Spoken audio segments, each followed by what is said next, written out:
بسم اللہ الرحمن الرحیم.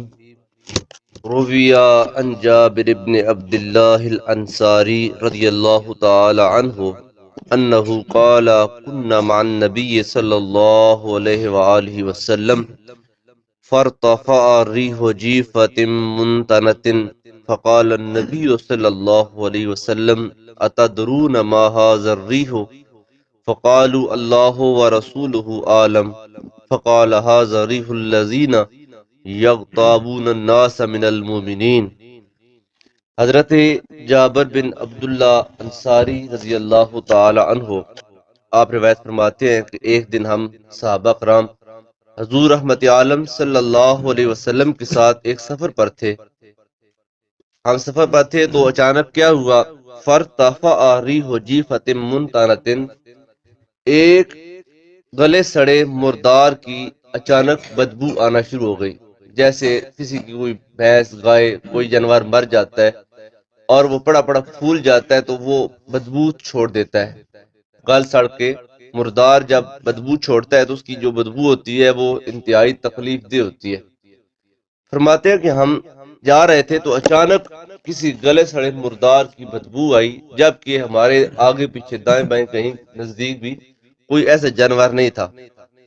فقال النبی صلی اللہ علیہ وسلم اتدرون ما هذا الريح، حضور رحمت عالم صلی اللہ علیہ وسلم نے بھی وہ بدبو محسوس کی، صحابہ کرام نے محسوس کی. تو سرکار نے صحابہ کرام سے پوچھا جانتے ہو یہ بدبو کس چیز کی ہے؟ فقالوا اللہ ورسولہ عالم، صحابہ کرام بولے یا رسول اللہ ہم تو نہیں جانتے، اللہ اور اللہ کا رسول بہتر جانتے ہیں کہ یہ بدبو کہاں سے ہے اور کس چیز کی ہے.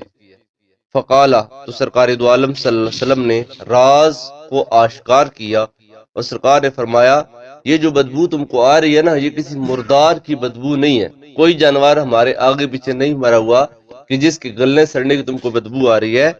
یہ بدبو ہے کس کی؟ ھذا ریح الذین یغتابون الناس من المؤمنین، یہ ان لوگوں کی بدبو ہے جو اپنے مسلمان بھائی کی غیبت کرتے ہیں.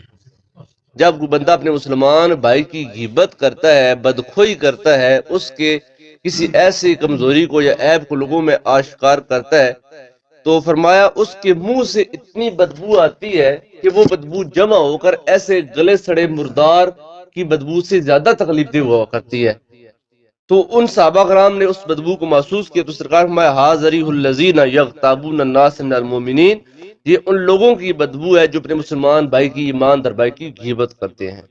فَإِن قِيلَ، اور یہ کہا جائے مل حکمت فی ان ریح الغیبت ونتنہا کان یظہر فی اول الامت ولا یظہر فی زماننا، اگر یہ کہا جائے کہ کیا وجہ ہے کہ پہلی امتوں میں، پہلے زمانے میں، قرون اولیٰ میں ایسی یعنی کہ غیبت کرتے ہوئے غیبت کی بدبو اور اس کی جو سمیل ہے وہ ظاہر ہو جاتی تھی، لیکن آج ہمارے زمانے میں ہم صبح سے لے کر شام تک، دن سے لے کر رات تک، ہر وقت ہم اپنے مسلمان بھائی کی غیبت کر رہے ہیں. ہمارا اور کوئی کام ہی نہیں ہے. جہاں پر دو بندے بیٹھتے ہیں تو تیسرے بندے کو ڈسکس کرنا شروع کر دیتے ہیں. اپنے گریبان میں ہم نہیں جانتے کہ ہم کتنے پانی میں ہیں. دوسرے کے عیب اچھالنا، دوسرے کی برائیوں کو آشکار کرنا، دوسرے کو ذلیل و رسوا کرنا ہمارا مرغوب مشغلہ ہے. جب ہم بھی یہی کام کرتے ہیں، اور پہلے دور میں اگر یہ کوئی بندہ کام کرتا تھا تو اس کے وجہ سے اس کے منہ سے آنے والی بدبو لوگوں کو محسوس ہوتی تھی. آج کیوں نہیں محسوس ہوتی؟ وجہ کیا ہے کہ آج کے زمانے میں وہ بدبو محسوس، ہمارے زمانے میں وہ بدبو محسوس کیوں نہیں ہوتی؟ قلنا، تو ہم یہی جو جواب دیں گے الغیبت کثرت فی زماننا، ہمارے زمانے میں غیبت بہت زیادہ ہو گئی ہے. کثرت، اس دور میں بھی غیبت ہوا کرتی تھی لیکن تھوڑی ہوتی تھی. غیبت کا اثر ظاہر ہو جاتا تھا، ان کے اوپر ایمان غالب تھا، اچھائی غالب تھی، نیکی غالب تھی، لیکن نیکی کے ہونے کے ساتھ ساتھ شیطان بھی اپنی کاروائی کرتا تھا. شیطان بھی ان کو گمراہ کرتا تھا اور شیطان بھی ان سے ایسے برے کام کرا دیتا تھا، لیکن ان کا نور غالب تھا اور یہ شر کم ہوتا تھا. اس وجہ سے شر کا جو برا اثر ہوتا تھا وہ ظاہر ہو جاتا تھا. آج نیکی کم ہو گئی ہے اور شر غالب آ گیا ہے، شیطانیت غالب آ گئی ہے، برائی غالب آ گئی ہے، اور جو چیز زیادہ ہوتی ہے رنگ بھی اسی کو ہوتا ہے. جو چیز کا یعنی کہ کثرت ہوتی ہے رنگ بھی اسی کو ہوتا ہے. وجہ یہ ہے کہ الغیبت کثرت فی زماننا، کیونکہ آج ہمارے زمانے میں غیبت زیادہ ہے اور اسی کا زیادہ زور ہے. وامتلأت منها الالوف، جس سے ہمارے جو ناک ہیں وہ بھر گئے ہیں. یعنی کہ ایک بندہ آگے اس کی مثال دیتے ہیں, اس کو محسوس کریں کہ فلا تظہر راحیۃ النتن کراجل ذهب فی دار الدباغین فلا یقف لشدۃ النتن ساعۃ. فرمایا کہ ایسے ہی ہے جیسے ایک بندہ کسی ایسی جگہ پہ جائے جہاں پر چمڑے کو داغا جاتا ہے. یہ جو پہلے یعنی کہ کھالوں کو نمک لگاتے تھے, ان کو صاف کرتے داغتے تھے, تو وہاں پر بہت زیادہ بدبو ہوا کرتی تھی. جہاں پر کھالوں کو چمڑے کو داغا جاتا ہے وہاں پر اس کو صاف کیا جاتا ہے نمک لگا کر, تو وہاں پر خون کی بدبو, نمک ہوتا ہے اس کے چمڑے پہ لگا ہوا چمڑے کی بدبو ہوتی ہے. تو اگر کوئی بندہ ایسی جگہ پہ جائے جہاں پر چمڑے کو داغا جاتا ہے تو وہاں پر وہ بندہ ایک لمحہ کھڑا نہیں ہو سکتا. ٹھیک ہے نا, جو بندہ اوپر سے جاتا ہے اس جگہ پہ تو وہاں پر اتنی بدبو ہوتی ہے کہ وہاں پر ایک لمحہ بندہ کھڑا نہیں ہو سکتا. لیکن وآلوا یاکلون الطعام, جبکہ اس گھر کے بندے وہاں پر بیٹھے بھی ہوتے ہیں, کھا بھی رہے ہوتے ہیں, پی بھی رہے ہوتے ہیں. وجہ یہ ہے کہ وہ بدبو ان کے ناکوں میں چڑھ کر دماغ پر قبضہ کر چکی ہے. اب اس کو وہ بدبو محسوس ہوتی نہیں ہے. جہاں پر یہ کام ہو رہا ہے اور لوگ وہاں پر جو رہتے ہیں, چونکہ ان کی اب صحبت اس بدبو کے ساتھ ہو گئی ہے, تو اب اس بدبو نے ان کے اپنے دماغ پر قبضہ کر لیا ہے اور ان کے ناک اس بدبو سے بھر چکے ہیں. ان لوگوں کو بدبو نہیں آتی, لیکن ہم جب وہاں پر جاتے تو ہم کو وہاں پر بدبو آتی ہے.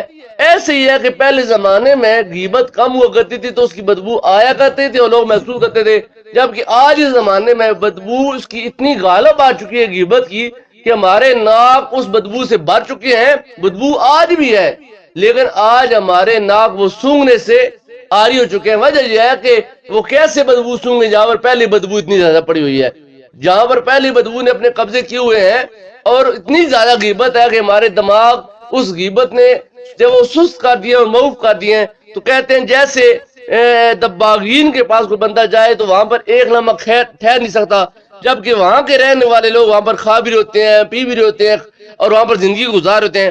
ولا یتبین لهم الرائحۃ لامتلاء انوف منها, اور اس بدبو کی وجہ سے ان کو اس چیز کی کوئی بدبو ظاہر نہیں ہوتی. وجہ یہ ہے کہ ان پر بہت چیز غالب آ چکی ہوتی ہے.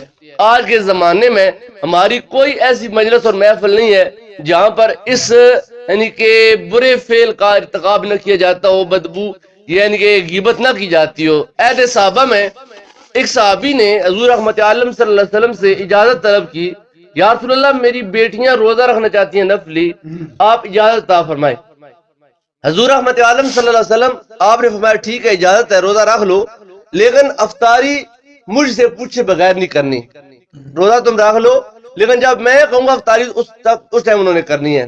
انہوں نے کہا ٹھیک ہے. دونوں بہنوں نے روزے رکھ لیے, اور جب شام کا وقت ہوا تو حضور رحمت عالم صلی اللہ علیہ وسلم کی بارگاہ میں وہ صحابی حاضر ہوئے اور آ کر اجازت طلب کی, یا رسول اللہ کیا اجازت ہے, سورج غروب ہونے والا ہے. تو حضور رحمت عالم صلی اللہ علیہ وسلم آیا کہ ان بہنوں کو کہنا, دونوں کو بیٹیوں کو بولنا کہ جب روزہ افطار کرنے لگے تو کوئی چیز کھانے سے پہلے اپنے حلق میں انگلی ایسے مار کے نا کیا کرنی ہے, الٹی کرنی ہے, اور جو کچھ الٹی سے ظاہر ہو وہ تم نے مجھے بتانا ہے.